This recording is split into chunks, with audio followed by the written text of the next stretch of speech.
श्री सत्यनारायण भगवान की जय। जय श्री हरि। प्रिय श्रोतागण, आप सभी पर भगवान विष्णु और माता लक्ष्मी की कृपा सदा सर्वदा बनी रहे। प्रिय श्रोतागण, आप सभी को कार्तिक पूर्णिमा की हार्दिक शुभकामनाएं।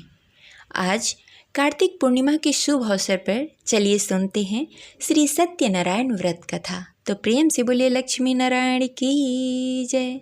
जय श्री हरि। एक समय की बात है, नैमिषारण्य तीर्थ में सैनिक आदि 88,000 ऋषियों ने श्री सूत जी से पूछा, हे प्रभु, इस कलयुग में वेद विद्या रहित मनुष्य को प्रभु शक्ति किस प्रकार मिल सकती है तथा उसका उद्धार कैसे होगा? हे मुनि श्रेष्ठ, कोई ऐसा तप बताएं जिससे थोड़े समय में ही पुण्य मिले और मनवांछित फल की प्राप्ति हो। इस प्रकार की कथा सुनने की हम इच्छा रखते हैं। सर्वशास्त्रों के ज्ञाता श्री सूत जी बोले, हे वैष्णव पूज्य, आप सभी ने प्राणियों के हित की बात पूछी है, इसलिए मैं एक ऐसे श्रेष्ठ व्रत को आप लोगों को बताऊंगा जिसे नारद जी ने लक्ष्मी नारायण से पूछा था और लक्ष्मीपति ने मुनि श्रेष्ठ नारद जी से कहा था। आप इसे ध्यानपूर्वक सुनिए। एक समय की बात है, योगी राज नारद जी दूसरे के हित की इच्छा के लिए अनेकों लोकों में घूमते हुए मृत्यु लोक में आ पहुँचे। यहाँ उन्होंने अनेक योनियों में जन्मे प्रायः सभी मनुष्य को अपने कर्मों द्वारा अनेक दुखों से पीड़ित देखा। उनका दुख देखकर नारद जी सोचने लगे, कैसा यत्न किया जाए जिसके करने से निश्चित रूप से मानव के दुख का अंत हो जाए। इस विचार पर मनन करते हुए वह विष्णु लोक में गए। वहाँ वह देवों के इष्ट भगवान नारायण की स्तुति करने लगे, जिनके हाथों में शंख चक्र गदा और पद्म थे, गले में वरमाला पहने हुए थे। स्तुति करते हुए नारद जी बोले, हे भगवान, आप अत्यंत शक्ति से संपन्न हैं। मन तथा वाणी भी आपको नहीं पा सकती है। आपका आदि मध्य और अंत नहीं है। निर्गुण स्वरूप सदृश्य के कारण भक्तों के दुख को दूर करने वाले आपको मेरा नमस्कार है। नारद जी की स्तुति सुनकर भगवान विष्णु बोले, हे मुनि श्रेष्ठ, आपके मन में क्या बात है? आप किस काम के लिए पधारे हैं? उसे निसंकोच कहिए। इस पर नारद जी बोले, हे प्रभु, मृत्यु लोक में अनेक योनियों में जन्मे मनुष्य अपने कर्मों द्वारा अनेक दुखों से दुखी हो रहे हैं। हे नाथ, आप मुझ पर दया रखते हैं, तो आप बताइए कि वो मनुष्य थोड़े प्रयास से अपने दुखों से कैसे छुटकारा पा सकते हैं। श्री हरि बोले, हे नारद, मनुष्यों की भलाई के लिए तुमने बहुत अच्छी बात पूछी है। जिसके करने से मनुष्य मोह से छूट जाता है, वह बात मैं तुमसे कहता हूँ, उसे सुनो। स्वर्गलोक और मृत्युलोक दोनों में एक दुर्लभ उत्तम व्रत है जो पुण्य देने वाला है। आज प्रेमवश होकर मैं तुमसे कहता हूँ, ध्यानपूर्वक सुनो। श्री सत्यनारायण भगवान का यह व्रत अच्छी तरह विधि विधान पूर्वक करने से मनुष्य तुरंत ही यहाँ सुख भोग कर मरने पर मोक्ष पाता है। श्री हरि की वचन सुनकर नारद जी बोले कि उस व्रत का क्या फल है और उसका विधान क्या है? यह व्रत किसने किया था? इस व्रत को किस दिन करना चाहिए? सभी कुछ विस्तार पूर्वक बताइए। नारद जी की बात सुनकर श्री हरि बोले, दुख व शोक को दूर करने वाला यह व्रत सभी स्थानों पर विजय दिलाने वाला है। मानव को भक्ति और श्रद्धा के साथ शाम को श्री सत्यनारायण की पूजा धर्मपरायण होकर ब्राह्मणों और बंधुओं के साथ करनी चाहिए। भक्ति भाव से ही नैवेद्य केले का फल, घी, दूध, गेहूं का आटा, गेहूं के स्थान पर साठी का आटा, शक्कर और गुड़ लेकर सभी भक्षण योग्य पदार्थों को मिलाकर भगवान का भोग बनाएं। ब्राह्मणों सहित बंधु बांधवों को भी भोजन कराएं। इसके बाद स्वयं भोजन करें। भजन कीर्तन के साथ भगवान के भक्ति में लीन हो जाएं। इस तरह से सत्यनारायण भगवान का व्रत करने पर मनुष्य की सारी इच्छाएं निश्चित रूप से पूरी होती है। इस कली काल अर्थात कलयुग में मृत्यु लोक में मोक्ष का यही एक सरल उपाय बताया गया है। इस प्रकार श्री सत्यनारायण व्रत कथा का प्रथम अध्याय संपन्न हुआ। तो प्रेम से बोलिए सत्यनारायण भगवान की जय। श्री सत्यनारायण कथा के दूसरे अध्याय के अनुसार श्री सूत जी बोले, हे ऋषियों, जिसने पहले समय इस व्रत को किया था उसका इतिहास कहता हूँ, ध्यान से सुनो। सुंदर काशीपुर नगरी में एक अत्यंत निर्धन ब्राह्मण रहता था। भूख प्यास से परेशान होकर वह धरती पर घूमता रहता। ब्राह्मणों से प्रेम करने वाले भगवान ने एक दिन ब्राह्मण का वेश धारण करके उसके पास जाकर पूछा, हे विप्र, नित्य दुखी होकर तुम पृथ्वी पर क्यों घूमते हो? दीन ब्राह्मण बोला, मैं निर्धन ब्राह्मण हूँ, भिक्षा के लिए धरती पर घूमता हूँ। हे भगवान, यदि आप इसका कोई उपाय जानते हो तो बताएं। वृद्ध ब्राह्मण कहता है, हे विप्र, सत्यनारायण भगवान मनोवांछित फल देने वाले हैं, इसलिए तुम उनका पूजन करो। इसे करने से मनुष्य सभी दुखों से मुक्त हो जाता है। वृद्ध ब्राह्मण बनकर आए सत्यनारायण भगवान उस निर्धन ब्राह्मण को व्रत का सारा विधान बताकर अंतर्ध्यान हो गए। ब्राह्मण मन ही मन सोचने लगा कि जिस व्रत को वृद्ध ब्राह्मण करने को कहा गया है, मैं उसे जरूर करूँगा। यह निश्चय करने के बाद उसे रात में नींद नहीं आई। वह सवेरे उठकर सत्यनारायण भगवान के व्रत का निश्चय कर भिक्षा के लिए निकल चला। उस दिन निर्धन ब्राह्मण को भिक्षा में बहुत धन मिला, जिससे उसे बंधु बांधवों के साथ मिलकर श्री सत्यनारायण भगवान का व्रत संपन्न किया। भगवान सत्यनारायण का व्रत संपन्न करने के बाद वह निर्धन ब्राह्मण सभी दुखों से छूट गया। हर माह इस व्रत को करने लगा। इस तरह से सत्यनारायण भगवान के इस व्रत उसी समय से जो मनुष्य करेगा वह सभी प्रकार के पापों से छूटकर मोक्ष को प्राप्त होगा और सभी दुखों से मुक्त हो जाएगा। श्री सूत जी बोले कि इस तरह से नारद जी से नारायण जी का कहा हुआ श्री सत्यनारायण व्रत को मैंने तुमसे कहा। हे विप्रो, मैं अब और क्या कहूँ? ऋषि बोले, हे मुनिवर, संसार में उस विप्र से सुनकर और किस किस ने इस व्रत को किया, हम सब इस बात को सुनना चाहते हैं। इसके लिए हमारे मन में श्रद्धा का भाव है। श्री सूत जी बोले, हे मुनियों, जिस जिसने इस व्रत को किया वह सब सुनो। एक समय वही विप्र धन और ऐश्वर्य के अनुसार अपने बंधु बांधवों के साथ इस व्रत को करने को तैयार हुआ। उसी समय एक लकड़ी बेचने वाला बूढ़ा आदमी आया और लकड़ियां बाहर रखकर अंदर ब्राह्मण के घर में आ गया। प्यास से दुखी वह लकड़हारा उसको व्रत करते देख विप्र को नमस्कार कर पूछने लगा कि आप यह क्या कर रहे हैं तथा इसे करने से क्या फल मिलेगा, कृपया करके मुझे बताइए। ब्राह्मण ने कहा कि सब मनोकामनाओं को पूरा करने वाला यह सत्यनारायण भगवान का व्रत है। इनकी कृपा से ही मेरा घर धन्य धान्य आदि से भरा हुआ है। विप्र से सत्यनारायण व्रत के बारे में जानकर लकड़हारा बहुत प्रसन्न हुआ। चरणामृत लेकर वह प्रसाद खाने के बाद वह अपने घर गया। लकड़हारे ने अपने मन में संकल्प लिया कि आज लकड़ी बेचकर जो धन मिलेगा उसी से श्री सत्यनारायण भगवान का उत्तम व्रत करूँगा। मन में इस विचार को लेकर बूढ़ा आदमी सिर पर लकड़ियाँ रखकर नगर में बेचने गया। जहाँ धनी लोग ज़्यादा रहते थे, उस नगर में उसे अपनी लकड़ियों का दाम पहले से 4 गुना अधिक मिला। बूढ़ा व्यक्ति प्रसन्नता के साथ दान लेकर केले, शक्कर, घी, दूध, दही और गेहूं का आटा लेकर श्री सत्यनारायण भगवान के व्रत की अन्य सामग्री लेकर अपने घर को गया। वहां उसने अपने बंधु बांधवों को बुलाकर विधि विधान से श्री सत्यनारायण भगवान का पूजन और व्रत किया। इस व्रत के प्रभाव से वह बूढ़ा लकड़हारा धन, पुत्र आदि से युक्त होकर संसार के समस्त सुख भोगकर अंतकाल में बैकुंठ धाम को चला गया। इस प्रकार श्री सत्यनारायण कथा के दूसरी अध्याय संपन्न हुई। तो प्रेम से बोली श्री सत्यनारायण भगवान की जय।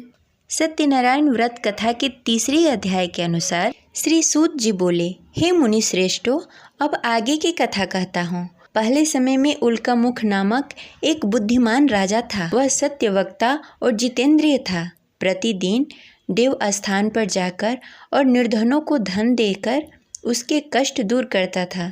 उसकी पत्नी कमल के समान मुख वाली तथा सती सावित्री थी। भद्रशिला नदी के तट पर दोनों ने श्री सत्यनारायण भगवान का व्रत किया। उसी समय साधु नाम का एक वैश्य आया। उसके पास व्यापार करने के लिए बहुत सारा धन भी था। राजा को व्रत करते देखकर वह विनय के साथ पूछने लगा, हे राजन, भक्ति भाव से पूर्ण होकर आप यह क्या कर रहे हैं? मैं सुनने के लिए इच्छुक हूँ, आप मुझे बताइए। राजा बोला, हे साधु, अपने बंधु बांधवों के साथ पुत्रादि आदि प्राप्ति के लिए यह महाशक्तिशाली श्री सत्यनारायण भगवान का व्रत और पूजन कर रहा हूँ। राजा के वचन सुनकर साधु आदर के साथ बोला, हे राजन, मुझे इस व्रत का सारा विधान कहिए। आपके कथानुसार मैं भी इस व्रत को करूँगा। मेरी भी संतान नहीं है और इस व्रत को करने से निश्चित रूप से मुझे संतान की प्राप्ति होगी। राजा से सारा व्रत का विधान सुनकर व्यापार से निवृत्त होकर वह अपने घर गया। साधु वैश्य ने अपने पत्नी को संतान देने वाला इस व्रत का वर्णन कहकर सुनाया और कहा कि जब मेरी संतान होगी तब मैं इस व्रत को करूँगा। साधु ने इस तरह से वचन कर अपनी पत्नी लीलावती से कही। एक दिन लीलावती पति के साथ आनंदित हो संसारिक धर्म में पवित्र होकर श्री सत्यनारायण भगवान की कृपा से गर्भवती हुई। 10वें महीने में उसके गर्भ से एक सुंदर कन्या ने जन्म लिया। दिनों दिन वह ऐसे बढ़ने लगी जैसे शुक्ल पक्ष का चंद्रमा बढ़ता है। माता पिता ने अपनी कन्या का नाम कलावती रखा। एक दिन लीलावती ने मीठे शब्दों में अपने पति को याद दिलाया कि उसने सत्यनारायण भगवान की जिस व्रत को करने का संकल्प लिया था उसे करने का समय आ गया है। आप इस व्रत को करिए। साधु बोला कि हे प्रिय, इस व्रत को मैं उसके विवाह पर करूँगा। इस प्रकार अपनी पत्नी को आश्वासन देकर वह नगर को चला गया। कलावती पिता के घर में रहकर दिनों दिन बड़ी होने लगी। साधु ने एक बार अपनी कन्या को अपने नगर की सखियों के साथ खेलते हुए देखा तो तुरंत ही दूत को बुलाया और कहा कि मेरी कन्या योग वर देखकर आओ। साधु की बात सुनकर दूत कंचन वन में पहुंचा। वहां अच्छी तरह से देख सुनकर लड़की के सुयोग वाड़िक पुत्र को ले आया। सुयोग लड़के को देखकर साधु ने बंधु बांधवों को बुलाकर अपनी पुत्री का विवाह कर दिया। लेकिन दुर्भाग्य की बात यह है कि साधु ने अभी भी श्री सत्यनारायण भगवान का व्रत नहीं किया। इस पर श्री भगवान क्रोधित हो गए और श्राप दिया कि साधु अत्यधिक दुख से मिले। अपने कार्य में कुशल साधु बनिया जमाई को लेकर समुद्र के पास स्थित होकर रत्नसारपुर नगर में गया। वहां जाकर दामाद और ससुर दोनों ने मिलकर चंद्रकेतु राजा के नगर में व्यापार करने लगे। एक दिन भगवान श्री सत्यनारायण की माया से एक चोर राजा के घर राजा का धन चुराकर भाग गया। उसने राजा के सिपाहियों को अपना पीछा करते देख चुराया हुआ धन वहां रख दिया जहां साधु अपने जमाई के साथ ठहरा हुआ था। राजा के सिपाहियों ने साधु वैश्य के पास राजा का धन पड़ा देखा तो वह ससुर और जमाई दोनों को बांधकर प्रसन्नता से राजा के पास ले गए और कहा कि उन दोनों चोरों को हम पकड़ लाए हैं, आप आगे की कार्रवाई की आज्ञा दीजिए। राजा की आज्ञा से उन दोनों को कठिन कारावास में डाल दिया गया और उसका सारा धन भी उससे छीन लिया गया। श्री सत्यनारायण भगवान के श्राप से साधु की पत्नी भी बहुत दुखी हुई। घर में भी धन सारा खत्म हो गया। उसे चोर चुरा ले गए। शारीरिक तथा मानसिक पीड़ा और भूख प्यास से अति दुखी होकर अन्न की चिंता में कलावती एक ब्राह्मण के घर गई। वहां उसने श्री सत्यनारायण भगवान का व्रत होते हुए देखा। फिर कथा भी सुनी। वह प्रसाद ग्रहण कर रात को घर वापस आई। माँ ने कलावती से पूछा कि हे पुत्री, अब तक तुम कहाँ थी? तेरे मन में क्या है? कलावती ने अपनी माँ से कहा कि हे माँ, मैंने एक ब्राह्मण के घर श्री सत्यनारायण भगवान का व्रत देखा। कन्या के वचन सुनकर लीलावती भगवान के पूजन की तैयारी करने लगी। लीलावती ने परिवार और बंधुओं सहित श्री सत्यनारायण भगवान का पूजन किया और उससे वर मांगा कि मेरे पति और जमाई शीघ्र घर आ जाएं। साथ ही यह भी प्रार्थना की कि हम सबके अपराध को क्षमा कीजिए। श्री सत्यनारायण भगवान इस व्रत से संतुष्ट हो गए और राजा चंद्रकेतु के सपने में दर्शन देकर कहा कि हे राजन, तुम उन दोनों वैश्यों को छोड़ दो और तुमने जो उसका धन लिया है उसे वापस कर दो। अगर तुमने ऐसा नहीं किया तो मैं तुम्हारा धन, राज्य, संतान सभी को नष्ट कर दूंगा। राजा को यह सब कहकर भगवान अंतर ध्यान हो गए। प्रातःकाल सभा में राजा ने अपना सारा सपना सबको सुनाया। फिर बोले कि वड़िक पुत्रों को कैद से मुक्त कर सभा में लाओ। दोनों ने आते ही राजा को प्रणाम किया। राजा मीठी वाणी में बोला कि हे महानुभाव, भाग्यवश ऐसा कठिन दुख तुम्हें प्राप्त हुआ है, लेकिन अब तुम्हें कोई भय नहीं है। ऐसा कहकर राजा ने उन दोनों को नए वस्त्र आभूषण भी पहनाए और जितना धन उनका लिया था उसे दुगना धन वापस कर दिया। दोनों वैसे अपने घर को चले गए। इस प्रकार सत्यनारायण व्रत कथा की तीसरी अध्याय संपन्न हुई। तो प्रेम से बोलिए भगवान सत्यनारायण की जय। सत्यनारायण कथा के चौथे अध्याय के अनुसार सूत जी बोले, वैश्य ने मंगलाचार कर अपनी यात्रा प्रारंभ की और अपने घर की ओर चल पड़ा। उसके थोड़ी दूर जाने के बाद एक दंडी वेशधारी श्री सत्यनारायण ने उससे पूछा, हे साधु, तेरे नाम में क्या है? अभिवाड़िक वड़िक हंसता हुआ बोला, हे दंडी, आप क्यों पूछते हैं? क्या धन लेने की इच्छा है? मेरे नाव में तो बेल और पत्ते भरे हुए हैं। वैश्य के कठोर वचन सुनकर भगवान बोले, तुम्हारा वचन सत्य हो। दंडी ऐसे वचन कह वहाँ से दूर चले गए। कुछ दूर जाकर समुद्र के किनारे बैठ गए। दंडी के जाने के बाद साधु वैश्य ने नित्य क्रिया के पश्चात नाव को ऊंची उठते देखकर अचंभा माना और नाव में बेल पत्ते आदि देखकर मूर्छित होकर जमीन पर गिर पड़ा। मूर्छा खुलने पर वह अत्यंत शोक में डूब गया। तब उसका दामाद बोला कि आप शोक न मनाएं, यह दंडी का श्राप है, इसलिए हमें उसके शरण में जाना चाहिए, तभी हमारी मनोकामना पूरी होगी। दामाद की बात सुनकर वह दंडी के पास पहुंचा और अत्यंत भक्ति भाव से नमस्कार करके बोला, मैंने आपसे जो असत्य वचन कहे थे उसके लिए मुझे क्षमा कर दें। ऐसा कहकर महान शोकातुल्य होकर रोने लगा। तब दंडी भगवान बोले, हे वड़िक पुत्र, मेरी आज्ञा से बार बार तुम्हें दुख प्राप्त हुआ है, तुम मेरी पूजा से विमुख हुआ। साधु बोला, हे भगवान, आपकी माया से ब्रह्मा आदि देवता भी अपने रूप को नहीं जानते, तब मैं अज्ञानी कैसे जान सकता हूँ? आप प्रसन्न होइए। अब मैं समर्थ के अनुसार आपकी पूजा करूँगा। मेरी रक्षा करो और पहले के समान नौका में धन भर दें। साधु वैश्य की भक्ति पूर्वक वचन सुनकर भगवान प्रसन्न हो गए और उसकी इच्छानुसार वरदान देकर अंतर्ध्यान हो गए। ससुर दामाद जब नाव पर आए तो नाव धन से भरी हुई थी। फिर वहीं अपने अन्य साथियों के साथ सत्यनारायण भगवान का पूजन कर अपने नगर को चल दिए। जब नगर के नज़दीक पहुँचे तो दूत को घर पर खबर करने के लिए भेज दिया। दूत साधु की पत्नी को प्रणाम कर कहता है, मालिक अपने दामाद सहित नगर के निकट आ गए हैं। दूत की बात सुनकर साधु की पत्नी लीलावती ने बड़े हर्ष के साथ सत्यनारायण भगवान का पूजन कर अपनी पुत्री कलावती से कहा कि मैं अपने पति के दर्शन को जाती हूँ, तू कार्य पूर्ण कर शीघ्र आ जाना। माता के ऐसे वचन सुनकर कलावती जल्द से प्रसाद छोड़कर अपने पति के पास चली गई। प्रसाद की अवहेलना के कारण श्री सत्यनारायण भगवान रुष्ट हो गए और नाव सहित उसके पति को नाव में डुबो दिया। कलावती अपने पति को ना पाकर रोती हुई जमीन पर गिर पड़ी। नौका को डूबा हुआ देखकर वह कन्या को रोता देख साधु दुखी होकर बोला कि हे प्रभु, मुझसे तथा मेरे परिवार से जो भूल हुई है उसे क्षमा करें।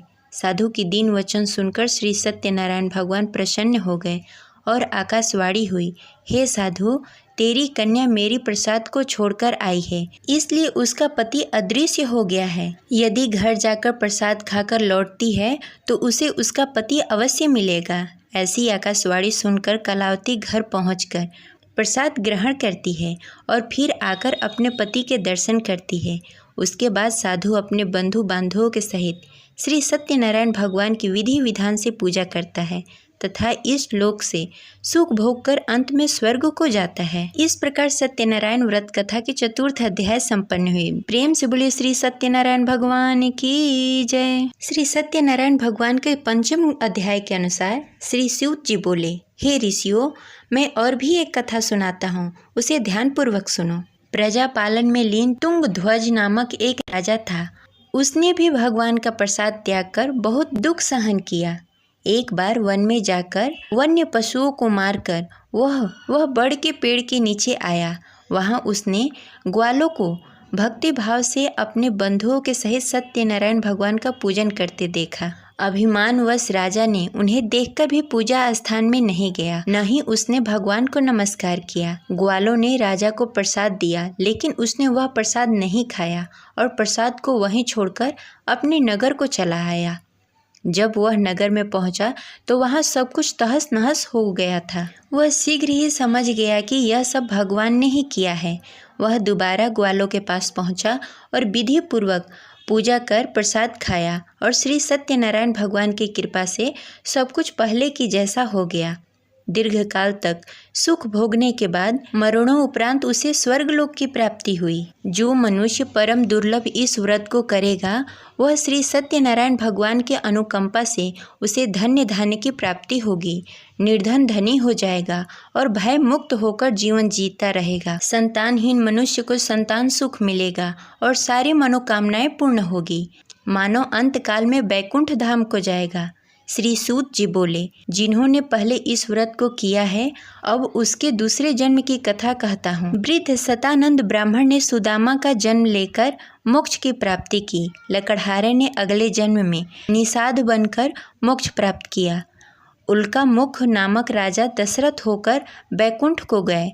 साधु नाम के वैश्य ने मोर ध्वज बनकर अपने पुत्र को आरे से चीरकर मोक्ष पाया। महाराज तुंग ध्वज ने स्वयंभू होकर भगवान के भक्ति युक्त होकर कर्म का मोक्ष पाया। इस प्रकार श्री सत्यनारायण व्रत कथा 5वां अध्याय संपन्न हुई। तो प्रेम से बोले श्री सत्यनारायण भगवान की जय।